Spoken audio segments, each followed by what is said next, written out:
올해 이례적인 폭염과 국지성 호우가 겹치면서 감귤의 열과 피해가 크다는 소식 전해드렸습니다.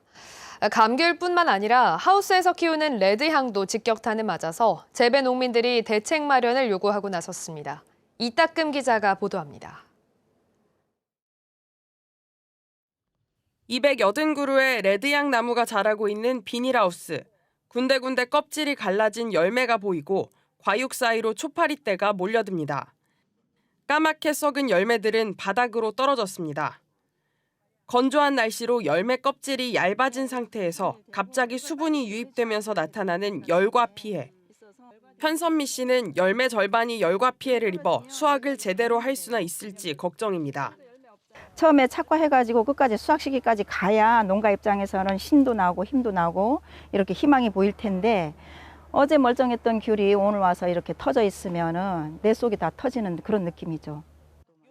제주도 농업기술원이 올해 8월부터 레드향 재배 농가 12곳을 조사한 결과 열과 피해는 36.5%로 작년보다 10%포인트 넘게 증가했습니다. 레드향 연구연합회는 자체 조사 결과 피해가 심한 25개 농가의 경우 열과 피해율이 평균 83.2%에 달한다고 밝혔습니다. 올해 역대급 폭염으로 감귤뿐만 아니라 만감류 열과 피해가 잇따랐는데요. 10월 중순인 현재 레드향 비닐하우스 내부 온도는 30도를 넘어서고 있습니다. 농가들은 감귤과 달리 레드향 열과 피해는 재해보험 보상도 받을 수 없다며 대책 마련을 촉구했습니다.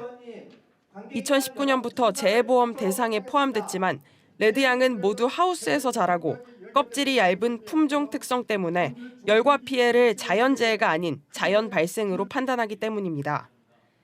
농민들은 정부 차원의 재해 인정과 재난지원금, 농작물 재해보험 개선을 요구했습니다. 기상조건 요원이 급격하게 열과가 발생한 직접적인 원인이므로 농업재택제책법에 따른 정부 차원이 재해 인정과 재난지원금을 요구한다. 제주도는 농림축산식품부에 레드향 농가 피해 상황을 보고하고 재난지원금 지급 여부를 검토하고 있다고 밝혔습니다. MBC 뉴스 이따금입니다. 제주도는 대중교통 혁신의 선도 모델을 만들겠다며 전국에서 처음으로 양문형 버스를 도입하고 수소버스도 운행하고 있습니다. 그런데 지역 여건에 맞지 않아 대중교통 정책이 뒤죽박죽 섞이고 있다는 비판이 나오고 있습니다. 이소영 기자입니다. 광양로터리 서쪽으로 이어진 서광로. 도로 한가운데 교통섬 자리에 기초공사가 한창입니다. 버스 양쪽에 문이 있는 양문형 버스 도입을 앞두고 시민들이 체험할 수 있는 정류장을 미리 짓는 겁니다. 제주도는 내년 4월까지 양문형 버스 중앙차로 공사를 마친 뒤 양문형 버스 170여 대를 들여와 운행을 시작할 계획입니다. 제주형 중앙버스 전용차로 고급화 사업의 한 부분인데 서광로 3.1km를 시작으로 동강로와 도령로, 노영로까지 전체 9km 구간을 내후년까지 이을 계획입니다. 제주도는 본격적인 도입에 앞서 토론회를 시작으로 도민들의 의견을 모으고 있습니다. 궁극적으로는 도민들에게 도움이 되는 방향으로 작동될 거라고 생각합니다.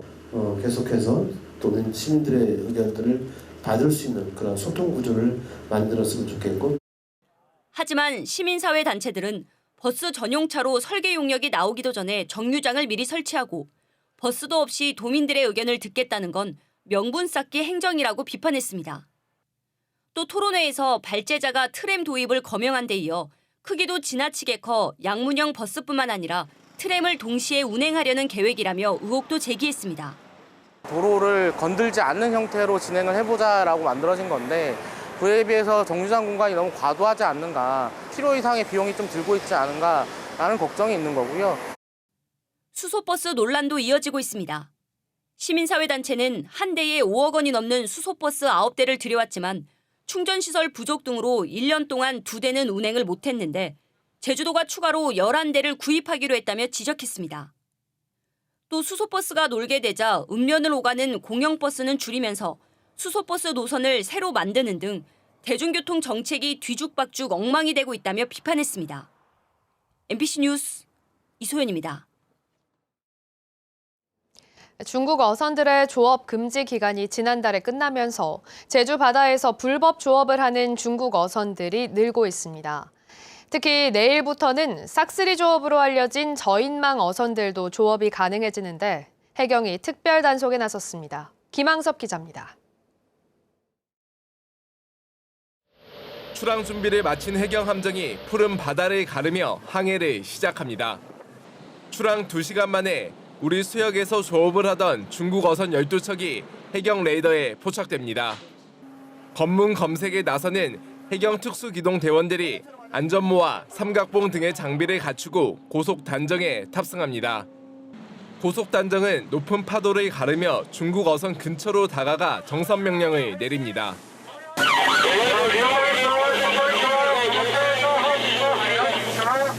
중국 어선이 바다 위에 멈춰서자 특수기동 대원들이 신속하게 어선으로 올라탑니다.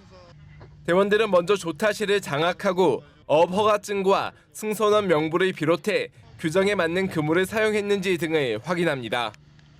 정선 명령을 거부하는 경우에는 저희가 추적권을 행사해서 따라가게 되었습니다. 주변에 또 접근하는 어선이 연안계를 형성할 수 있기 때문에 차단도 같이 적용하고 있습니다.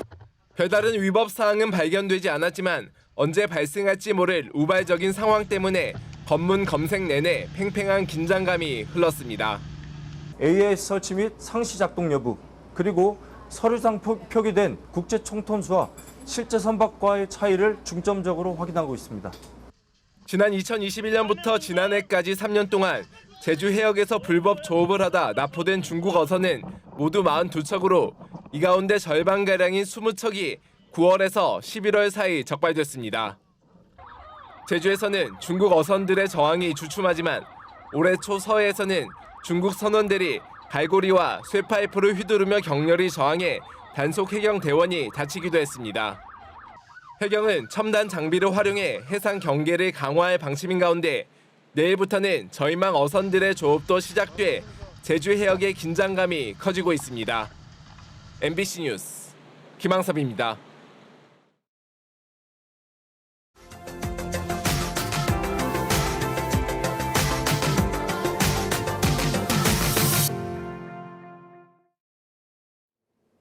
지난 여름 고수온으로 큰 피해를 입혔던 어류 폐사가 가을까지 이어지고 있습니다.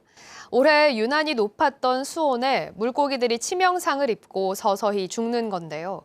죽은 물고기는 지자체가 수거하는데 섬 지역은 이마저도 어려워서 양식이 거대한 쓰레기통이 됐습니다. 최황지 기자입니다. 거문도의 한 능성어 양식장입니다. 활동만한 물고기들이 옆으로 누워 간신히 호흡합니다. 뜰채로 건지니 잠깐 팔딱이고 축 늘어집니다.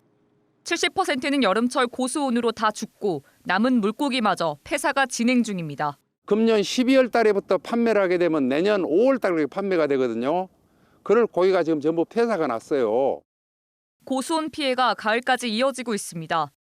올여름 30도까지 올랐던 수온에 면역력과 체력이 떨어진 물고기가 결국 죽는 겁니다. 먼바다 거문도까지 고수온 피해가 낮아 어민 상당수는 대비도 하지 못한 채 큰 재산 피해를 입었습니다. 고기가 남아있는 것이 있어야 그놈을 또 판매를 해서 또 어린 고기를 사다가 또 키운다든지 하는데 팔 고기도 없지만 부채에 떠안겨가지고 사체 처리도 골칫거리입니다. 텅 빈 양식장은 사체들을 모아두는 쓰레기통이 됐습니다. 바다에 버릴 수도 육지에 묻을 수도 없어 냉동고도 포화 상태입니다. 어민들이 자체 처분할 수 없다 보니 냉장고엔 이렇게 물고기 사체가 쌓여만 갑니다. 섬 지역 사체 수거는 관련 예산도 지침도 없습니다. 우리가 수거해 놓은 걸 갖다가 가져가기로 하든지 그렇지 않으면 어느 지역을 선정해가지고 거기에 살처분할 수 있게끔. 냉동고가 없는 영세 어민들은 바다에 몰래 투기할 수 있어 2차 피해도 우려됩니다. 돈이 지금 부족해가지고 예비비를 우리가 급하게 앞뒤에 승인을 받아서 지금 계약 체결해서 다음 주에 지금 처리를 한다고. 지금까지 고수온으로 전남에선 약 1,000만 마리가 폐사했고 여수에서만 760만 마리가 죽었습니다. 시기와 범위와는 상관없이 고수온 피해가 확산하면서 양식업이 큰 위기를 맞았습니다. MBC 뉴스 최황지입니다.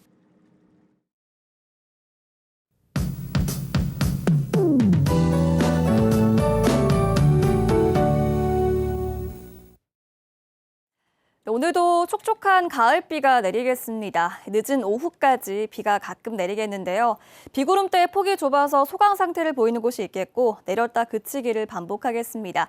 비의 양은 5에서 20mm로 많이 오진 않겠습니다. 기압골의 영향을 받다가 차차 벗어나겠는데요. 구름의 양이 많아서 제주 전 지역에서 흐리겠습니다. 습한 남풍의 영향으로 오늘도 온화하겠습니다. 아침 기온 어제보다 높은데요. 현재 해안 지역은 22도 내외로 시작하고 있고 산간 지역 17도로 시작하고 있습니다. 한낮 최고 기온은 북부 지역 25도, 동부 지역 26도, 남부 지역 서귀포는 27도까지 오르겠습니다. 서부 지역 24도, 산간 지역은 20도 안팎으로 쌀쌀하겠습니다.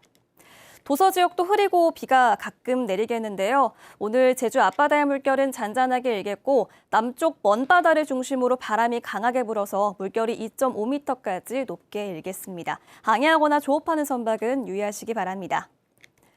내일과 모레는 맑고 포근한 가을 날씨를 보이겠는데요. 금요일에 비가 내리겠습니다. 비가 내리면서 주말에는 기온이 뚝 떨어져서 쌀쌀해질 전망입니다. 기상정보였습니다. 올해부터 지방의원 정치 후원금 제도가 도입됐지만 실제로 후원회를 만든 의원은 적은 것으로 나타났습니다. 더불어민주당 모경종 의원이 중앙선관위로부터 받은 자료에 따르면 제주도 의원 45명 가운데 3명만 후원회를 만든 것으로 나타났습니다. 전국적으로도 광역의원의 12%, 기초의원의 3%만 후원회를 만들었는데 모경종 의원은 제도 활성화를 위한 교육 확대가 필요하다고 주장했습니다. 올해 제주경찰청 소속 경찰관 9명이 각종 비위로 징계를 받은 것으로 나타났습니다. 더불어민주당 박정현 의원이 경찰청으로부터 받은 자료에 따르면 올해 1월부터 9월까지 징계를 받은 제주경찰청 소속 경찰관은 9명으로 품위 손상과 직무 태만이 각각 3명을 차지했습니다. 징계를 받은 경찰관 9명 가운데 5명은 정직과 해임 등의 중징계를 받았습니다. 버스에 탔던 승객을 뒤따라가 흉기를 휘둘러 다치게 한 10대가 살인 미수 혐의로 검찰에 넘겨졌습니다. 제주 동부경찰서는 지난달 28일 밤 9시 반쯤 제주시 아라동 길거리에서 같은 버스를 탔던 20대 여성을 쫓아가 흉기를 휘둘러 다치게 한 10대 남성을 살인 미수와 절도 혐의로 구속 송치했습니다. 이 남성은 버스 안에서 피해 여성과 말다툼을 벌였고 흉기는 근처 마트에서 훔쳤다고 경찰에 진술한 것으로 알려진 가운데 피해 여성은 말다툼이 전혀 없었다고 경찰에 밝혔습니다. 제주형 자율학교 활성화를 위한 공동교육과정 운영학교 31곳이 선정됐습니다.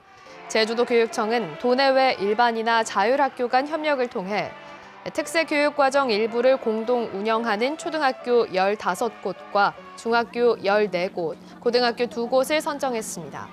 이들 학교는 교과 수업이나 창의적 체험학습, 지역 주민과 함께하는 동아리 연합 연주회 등 다양한 공동교육과정을 운영하며 평대와 하도초는 대만의 초등학교와 온라인 공동 수업을 진행할 계획입니다. 한라산 설경을 감상할 수 있는 설경버스가 올해도 운행됩니다. 설경버스는 12월 21일부터 내년 2월 23일까지 토요일과 공휴일에 제주 터미널에서 영실 매표소까지 하루에 24번 운행하며 눈이 많이 오고 관광객이 많으면 평일에도 운행됩니다. 제주도는 설경버스를 홍보하기 위해 오는 25일까지 버스 명칭을 공모하고 SNS와 유튜브 홍보도 진행합니다. 제주문화예술재단이 재단 이사의 업체 보조금을 지원해 논란이 일고 있습니다. 진보당 양영수 도의원은 행정사무감사에서 제주문화예술재단 이사의 업체가 재단이 보조금 1억 7천만 원을 지원하는 사업에 참여해 재단 업무와 관련해 금품을 받지 않는 청렴서약서를 위반했다고 주장했습니다. 한편 김완근 제주시장은 한림해상풍력 발전의 위법 행위는 탁상행정의 결과라며 경찰 수사 결과 발표 전에는 준공 승인이 어려울 것이라고 말했습니다.